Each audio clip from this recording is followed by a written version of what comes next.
So let's start one important news. NRC in Assam, National Registry for Citizens in Assam, NRC.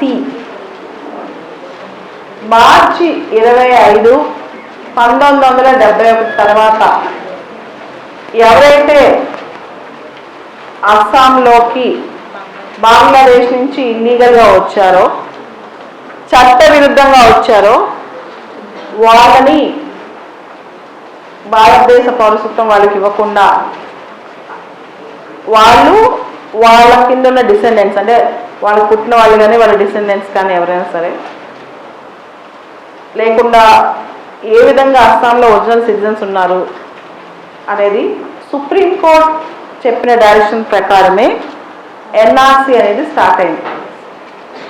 ఈ first NRC అనేది 1951లో చేశారు అస్సాంలో, ఇప్పుడు కాదు. 1951లోనే ఒక ఎన్ఆర్సీ చేశారు అస్సాంలో. అయితే సుప్రీంకోర్టు డైరెక్షన్స్ మీద ఎవరైతే చట్టవిరుద్ధంగా బంగ్లాదేశ్ నుంచి ఇట్లా ప్రాంతాల నుంచి వచ్చి అస్సాంలో ఉండిపోయారో, ఆ తర్వాత అస్సాంలో వాళ్ళ డిసెండెంట్స్ ఎవరైతే ఉండిపోయారో దానికి సంబంధించి అయితే ఈ రోజున దాదాపు 3 కోట్లకు పైగా అస్సాంలో పౌరసత్వం ఉందని చెప్పారు.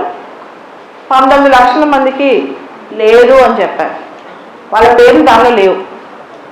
లేనంత మాత్రాన వాళ్ళు ఫారినర్స్ కిందకి రారు. పేర్లు లేనంత మాత్రాన ఈరోజు వాళ్ళు ఫారినర్స్ కిందకి రారు. ఈరోజు అస్సాం గవర్నమెంట్ క్లారిఫికేషన్ ఇచ్చిందనమాట. వాళ్ళు ఫారినర్స్ ట్రిబ్యునల్స్కి అప్పీల్ చేసుకోవచ్చు, ఒక పిటిషన్ పెట్టుకోవచ్చు 120 రోజుల లోపల.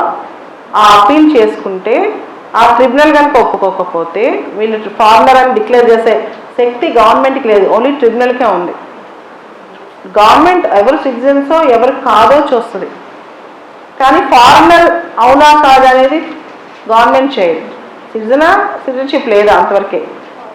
ఆ సిటిజన్షిప్ లేకపోవటాన్ని స్టేట్లెస్నెస్ అంటారు. నువ్వు ఏ దేశానికి సంబంధించిందో నీకు తెలియకపోతే, ఏ దేశం నేను ఓన్ చేసుకోకపోతే, దట్ ఈస్ కాల్డ్ స్టేట్లెస్నెస్. నువ్వు ఏ దేశ పౌరుడి అని అడిగితే నాది ఈ దేశానికి చెందిన గుర్తింపు కాదు నా దగ్గర ఉందని చెప్పకోలేని స్థితే స్టేట్లెస్నెస్. చాలామందికి ఇది ఉంది. ఉదాహరణకి శ్రీలంకన్ తమిళియన్స్ చాలామంది they are disowned, Rohingyas they are disowned by the state. That position is called statelessness.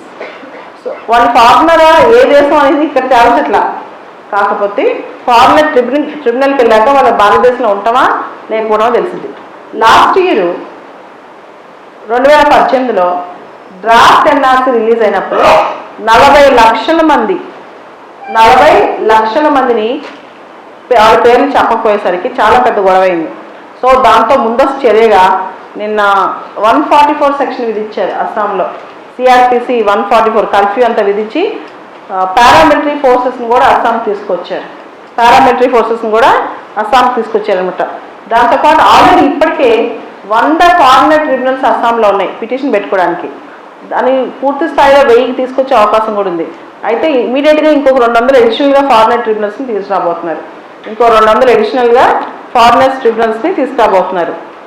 NRC అనేది చాలా ముఖ్యం. ఎందుకంటే నార్త్ ఈస్ట్లో చాలా గొడవలు అయ్యాయి. అంటే ఇల్లీగల్గా బంగ్లాదేశ్ నుంచి అటు నుంచి వచ్చి ఇక్కడ సెటిల్ అయిపోతున్నారని. ఉదాహరణకి అస్సాంలో 6 సంవత్సరాల పాటు చాలా పెద్ద మూమెంట్ జరిగింది. 1979 నుంచి 1985 వరకు 1979 నుంచి 1985 వరకు చాలా పెద్ద మూమెంట్ జరిగింది. బంగ్లాదేశ్ వాళ్ళని వెనక్కి పంపించేసేయండి, వాళ్ళు ఇల్లీగల్గా మన దేశంలోకి వచ్చారని చెప్పి ప్రజలందరూ అక్కడ చాలామంది మూమెంట్ చేశారనమాట. దాంతో గవర్నమెంట్ కూడా ఏం చాలా తెలియని పరిస్థితి అప్పట్లో ఉండేది. అయితే ఈ 19 లక్షల మంది ఇమీడియట్గా ఏం చేయాలంటే గవర్నమెంట్ చెప్పింది ఇమీడియట్గా ఏం భయపడాల్సిన అవసరం లేదు. మీరు ఎన్ఆర్సీ సేవా కేంద్రాలు ఎవరికైతే సిటిజన్షిప్ ఉందో లేదో వెబ్సైట్లో చూసుకోవచ్చు, ఎన్ఆర్సీ సేవా కేంద్రాల్లో చూసుకోవచ్చు. సిటిజన్షిప్ లేకపోయిన పక్షంలో నువ్వు ఫారినర్ ట్రిబ్యునల్స్కి ప్రూఫ్లతో సహా అప్పీల్ చేసుకోవాలి. ఎన్ని రోజుల లోపల? 120 రోజుల లోపల. అప్పుడు ఫారినర్ ట్రిబ్యునల్ చూస్తుంది సిటిజన్షిప్ స్టేటస్ నీకు ఉందా లేదా. ఫారినర్స్ యాక్ట్ 1946, ఫారినర్స్ ఆర్డర్ 1964 ప్రకారం. Foreigners act 1946, foreigners order 1964. అయితే మొత్తం ఈ ఎక్సర్సైజ్ అనేది సిటిజన్షిప్ యాక్ట్ 1955 పరంగానే జరుగుతుంది. It is not against citizenship act. అంటే మొత్తం ఈ ఎన్ఆర్సీ అనేది మన పౌరసత్వ చట్టం ప్రకారం జరుగుతుంది, దానికి వ్యతిరేకంగా ఏం జరగట్లేదని చెప్పి కూడా గవర్నమెంట్ పేర్కొనడం జరిగింది. అయితే ఒకవేళ ఫారినర్ ట్రిబ్యునల్ నువ్వు సిటిజన్ కాదు అని చెప్తే, నువ్వు ఇండియన్ సిటిజన్ కాదు, నీకు ఇక్కడ ప్లేస్ లేదని చెప్తే అప్పీల్కి వెళ్ళొచ్చు. హైకోర్టుకి సుప్రీంకోర్టు కూడా అప్పీల్ వెళ్ళొచ్చు అనమాట. హైకోర్టుకి సుప్రీంకోర్టు కూడా అప్పీల్ వెళ్ళే అవకాశం ఉంది. అయితే సరే ఒకవేళ ఫారినర్ అని తేలితే ఏం చేస్తారు? ఇమీడియట్గా ఏదైనా లాస్ ఉన్నాయా? ఇమీడియట్గా వాళ్ళని ఏమైనా చేస్తారంటే డిటెన్షన్ క్యాంప్స్ అనేవి 6 జరుగుతున్నాయంట. ఇంకా 10 పెట్టినా ఇంకా 100 పెట్టినా సరిపోదు.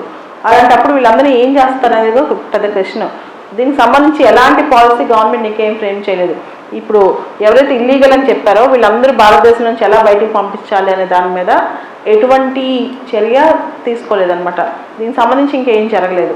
సో ఇది ఇలా జరుగుతుంటే మన నాగాల్యాండ్లో RIIN, registered for indigenous inhabitants of Nagaland, RIIN అని స్టార్ట్ చేస్తున్నారు. RIIN, register for indigenous inhabitants of Nagaland. నాగాల్యాండ్లో లోకల్ అంటే నాగాకు చెందిన ట్రైబ్స్ ఎవరున్నారు, ఏ తెగలకు సంబంధించి ఉన్నారు, వాళ్ళు నాగాల్యాండ్ స్థానికుల, ఇది చూస్తారు. అంతేగాని ఈ ఎన్ఆర్సీ లాగా సిటిజన్షిప్ చూడరు, దీనిలో పౌరసత్వం చూడరు అనమాట. సో RIINకి అండ్ అస్సాం ఎన్ఆర్సీకి చాలా తేడా ఉంది. RIINలో నువ్వు కనుక ఇండిజినస్ ట్రైబ్ కాదనంత మాత్రాన నువ్వు ఫారినర్ అని అక్కడ డిక్లేర్ చేయరు. అది సిటిజన్షిప్ స్టేటస్ కాదు. RIIN సిటిజన్షిప్ స్టేటస్ కాదు నాగాల్యాండ్లో జరగబోయేది. అది ఓన్లీ నువ్వు నాగాకు చిన్న హక్కులు కొన్ని ఉంటాయి, ల్యాండ్ రైట్స్ లాంటివి, వాటి వరకు చూస్తారు. కానీ RIINలో సిటిజన్షిప్ స్టేటస్ చూడరు. కానీ ఇక్కడ అలా కాదు, నువ్వు సిటిజనా కాదా, నువ్వు పౌరుడువా కాదా, ఇది చాలా సీరియస్గా చూస్తారనమాట. అయితే ఈ మొత్తం దీనిలో ఎపిసోడ్లో క్వశ్చన్ ఏంటంటే, కొంతమంది అన్యాయంగా బలైపోతున్నారు, రాజకీయ పార్టీలు వీళ్ళందరూ కూడా కావాలని చెప్పి ఇదంతా చేస్తున్నారు అని చెప్పి, అపోజిషన్ పార్టీస్ ఏమో ఈ తప్పు, ఇంత పెద్దగా మనుషుల్ని వివక్ష చూపించడం, హ్యూమానిటేరియన్ గ్రౌండ్స్ ఉండాలి అని చెప్పి.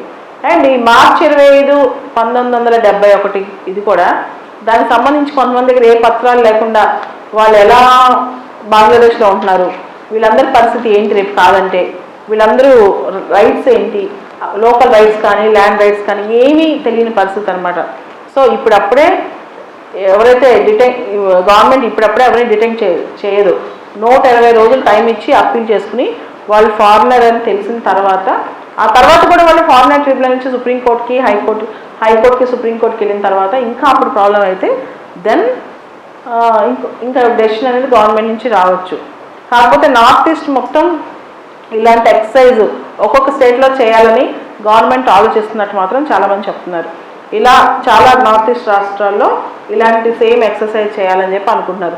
కాకపోతే చాలామంది నాగాల్యాండ్లో స్టార్ట్ అయింది అనుకుంటున్నారు. నాగాల్యాండ్లో స్టార్ట్ అయింది రిజిస్ట్రీ కాదు, ఆ రిజిస్ట్రీ సపరేట్, అది ఇండిజినస్ నాగాకు సంబంధించిన రిజిస్ట్రీ, సిటిజన్షిప్ రిజిస్ట్రీ కాదు, అది పౌరసత్వం నిర్ధారించే రిజిస్ట్రీ అయితే కాదు అది అనమాట.